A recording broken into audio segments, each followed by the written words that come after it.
Hello, Dragos, and thanks a lot for joining us here today.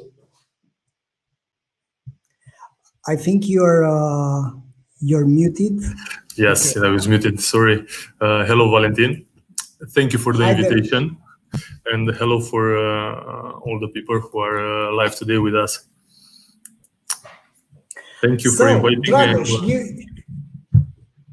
I'm sorry. So thanks a lot for being here with us, and thanks a lot for being so courageous to actually take Omniconvert Reveal for a spin back in the early days. So first of all, tell us what you do over there at Decathlon, and how's life for you? Well, I'm a sport lover, like most of the people who work in Decathlon. I work for around 10 years. And I launched the first e-commerce 6 years ago in Romania, and it was a very small business, in fact, because as most of the people know, we are a classic brick and mortar business. But the things changed quite fast, and we needed to focus more and more on e-commerce, and it's surprisingly well what is happening, and how customers react to all these new channels, which were not we were not expecting at the beginning, in fact. And it's true, we need to go much deeper than before. Before e-commerce, it was a very small part in our business. Now it grows more and more, and yes, it's true, we need to focus a lot more on it. So yes, I'm managing the e-commerce and all the digital stuff around the Decathlon Romania in this moment. And thank you for proposing me this tool, which it solves a lot of our questions when we speak about data and customer behavior. Excellent. So, Dragos, when we first started, if you recall, we got a lot of let's say back and forth regarding certain sports, certain locations, what's going on with the customers, how they are behaving. Tell us, what was your initial let's say problem that you've tried to solve with the Omniconvert Reveal? As I explained to you, we quite know the offline business. We are in the business for more than 40 years. A lot of customers tell us we do a good business over there. And from a lot of points of view, it's quite simple to understand your customer inside of a brick and mortar store, because you are in front of him, you understand his desire, he's explaining you what he wants, and in a conversation with him, you can understand more easy which type of customer it is. Presenting him the offer, you understand if you have in front of you a soulmate, somebody that is about to dump you because tomorrow the competitor will have a better price, and etc. But switching to online, it was not so simple to analyze this kind of things, and it was a huge opportunity to understand this split in a market where that becomes more and more challenged from our point of view. So this is we discovered the segmentation, an incredible thing for our business at the moment. Excellent. So from if we look right now at the common understanding around the data and around your customers, were anything any surprises that you've become aware of after diving into data? Yes, it's incredible the amount of people that we consider that they come back, they do the second purchases or the third, the fourth, and etc. But it's incredible how many we lose, in fact, and we are not able to continue their journey because we focus a lot on gaining new customer every day, and we quite forget the idea of how to retain them. And it's starting to put us a lot of questions about how to do it and how to personalize the way we behave with them and the way we communicate with them. This was the most important thing. The category of the clients that are quite close to jump into another boat. Yeah. In terms of the let's say future plans after this pandemic time, I'm pretty sure that this was an important transition to online for Decathlon as well. But in terms of the future, what kind of let's say insights and what kind of plans do you have around improving customer experience for them? For sure, it was an interesting period for us as well. And we faced a lot of challenges from a lot of points of view, starting from supply chain, logistic, and etc. Yes, it was interesting how we were forced to sell without our force power to touch the products. And we are studying a lot of complex idea about how customers can continue to interact with the sport goods and what kind of solution we can bring them to continue to make them interact with them without a real store close or without a real store open in that moment. So we are thinking on a lot of ideas linked with AI, with new technologies to help them present, even test some products. I have a short example. You can test online your sunglasses in this moment, not to be forced to go in the store. You have some technology that help you do this, just to be able to choose the best pair without trying them for real.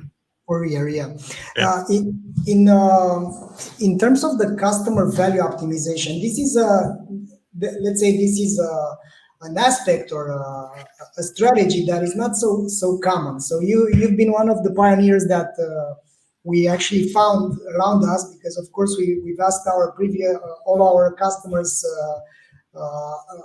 around testing this new concept of understanding the whole customer lifespan and around improving customer value. Do you think this is going to be let's say an endeavor that more companies will start to take around improving customer value throughout the whole life cycle? The number of people, the population, at least in Romania, is finite. I think most of the countries are the same. So the number of new customers that you can touch is quite limited if you don't focus on the ones that are already inside your boat. It's a huge risk in the future, I'm sure. So I know most of the companies have smart people around. So for sure they will switch in this direction. It's I think it's the new wave. Attract less, but try to retain more. Yeah. More and more competitors are arriving. We see it even in our country in sports industry. So the customers have more and more option in this moment, and we need to focus on retention with one common step for all our teams to have a flavious experience on all the channels that we have. But to do this, it's true that we need to analyze it somehow. So this is a beautiful tool that can help us analyze this topic. And one interesting thing also with Reveal, because we speak about e-commerce, but we took the perspective, the omni-channel perspective, not only e-commerce, because it's interesting to analyze the whole story, not only the e-commerce part, which is an important strategy for us to continue to be omni-channel. And Dragos, you have this, let's say, hybrid behavior. I know that you have these loyalty points, loyalty cards, and you are able to track the behavior of customers that are starting online, continuing in store, or starting in store and then going online. Any insights that you've been able to see around this matter? Are the hybrid, let's say, customers better than the ones which are buying either only online or either only in store? clearly it's the hybrid are the most powerful. So it was one thing that I don't know, it didn't shock us, but the soulmates are the people who are the omni-channel customers, the guys who go in each channel. So when they love you in each place. Yeah. So Let me say. like in love life, right? So yes, exactly. It doesn't matter. It doesn't matter where and how is the period and etc. But they continue to love you. So yes, this type of behavior it's quite visible even for us, and I'm quite sure it's happening for a lot of companies out there. Yeah. Around the customer centricity, Dragos, I know for a fact because I visited your headquarters and I got the privilege to see how your organization culture is happening there. Around customer centricity, what can you tell us about Decathlon? Because first the change should be in the mindset of the people which are deciding over the future of a company. And I've got the privilege to see that you are a customer-centric company. What can you tell us about these aspects? Because you are working with Decathlon for a lot of time already, right? Yes. Our mission in Decathlon is quite clear. We need to make sport accessible for as many as possible people. And this is clear from the CEO of the group until the sales assistant who is in direct contact with each customer. And yes, because we are a company that like to innovate also a lot, the customer, it's really in the middle of our strategy from most of the subjects. And as you know, we are not just a reseller of our products, we are creating our own products. And it's true that we are analyzing a lot our customer feedbacks in terms of products. This was the main focus in the last year, to be able to develop better and better products on a very, very good value price. Yeah. So this is the secret, to take as many as possible, to stay in contact with your customers as much as possible, and to try to develop your products. And now the services also in a customer-centric way, to be sure that you can keep them together close to you tomorrow, and to retain them. Because yes, we know the word to mouth to ear is the best communication in our opinion. Yes, so if you have promoters, that's it. You don't have to advertise. Actually, you are one of the companies that are investing the least. If we look at the impact that you have, and I'm also a fan. And actually, I've sent you a video with one of my friends back 2 years ago that made a video testimonial on the spot when I simply asked him about Decathlon. So kudos for that. I didn't contact him. It's my bad. Normally he's in the soulmates. I need to find him to. To reward him. Yes, exactly. Okay, so Dragos, in terms of the adoption around you, so I got the opportunity to meet some of the category managers, I think, or the sport in niches leaders. What was the feedback from there? And they were surprised, they were happy, they were excited to have access to this kind of data. For sure, they were happy, because this type of data, it's not so simple to get it from your data analyst and your data team, or from your developers and etc., because they are integrated very well. And the tool, from my experience, because me personally, I worked a lot on the tool, and it's working very fast on some very big amount of data. I can tell you that I challenged you a lot on this topic. I remember when we at the beginning, and we have a lot of data also by ourselves.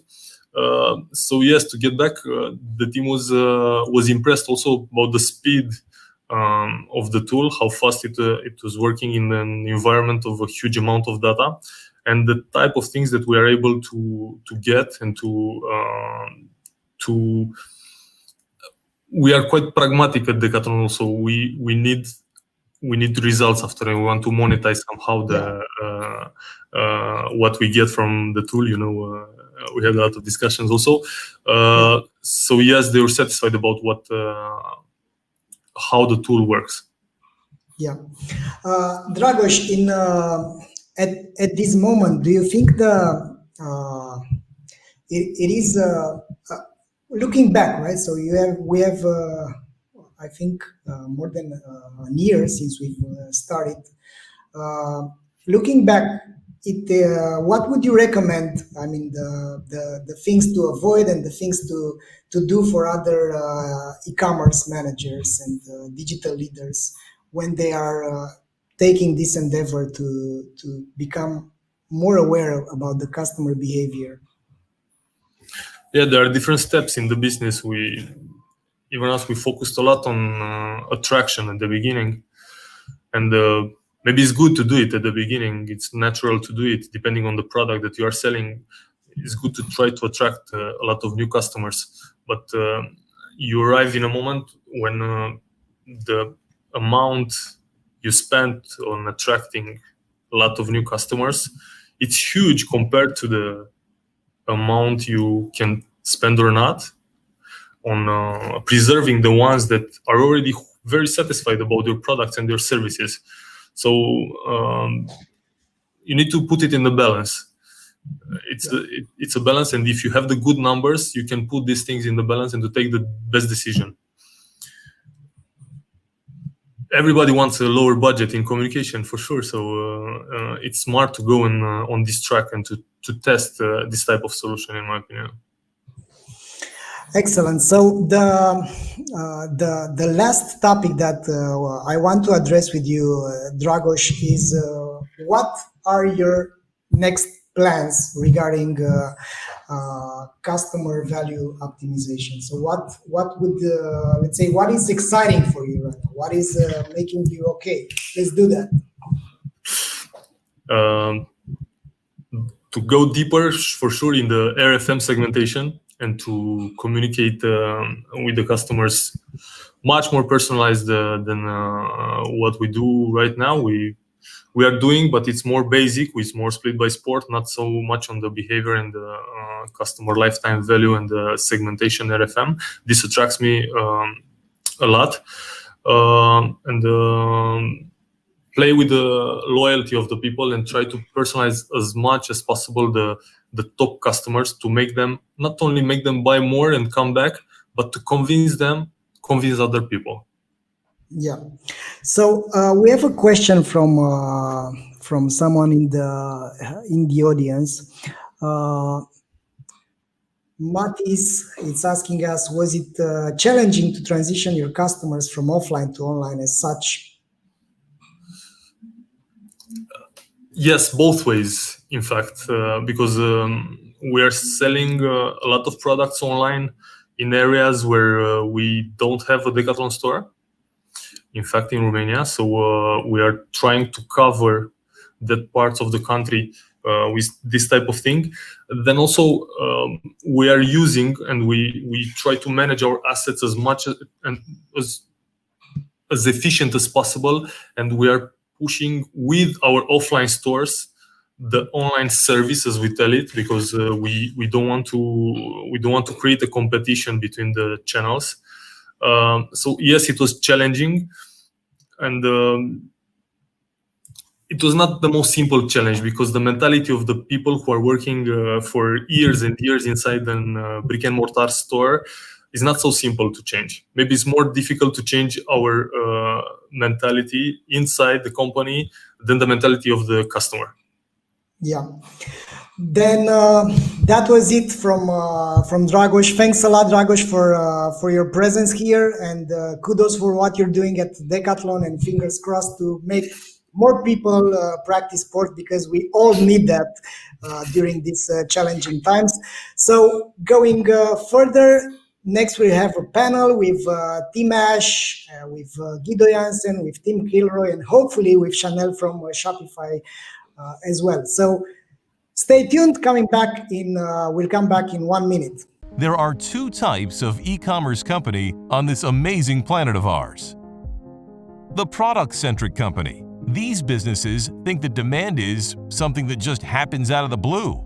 Success for them is defined by looking at items such as traffic, CPC, or revenue. They are all about communicating mostly product features, prices, or discounts. Their departments are separately run silos, which treat customers without understanding either the previous or next touchpoints in those customers' journey. Not having a strong relationship with their customers, combined with their excessive use of mass communication, usually results in their customers abandoning them at the first opportunity in favor of competitors who show they care more. These companies are vulnerable to competition and to market changes. The customer-centric company. These businesses are very aware that the main driver of demand is customer behavior, which they know can be monitored and influenced by analyzing available data.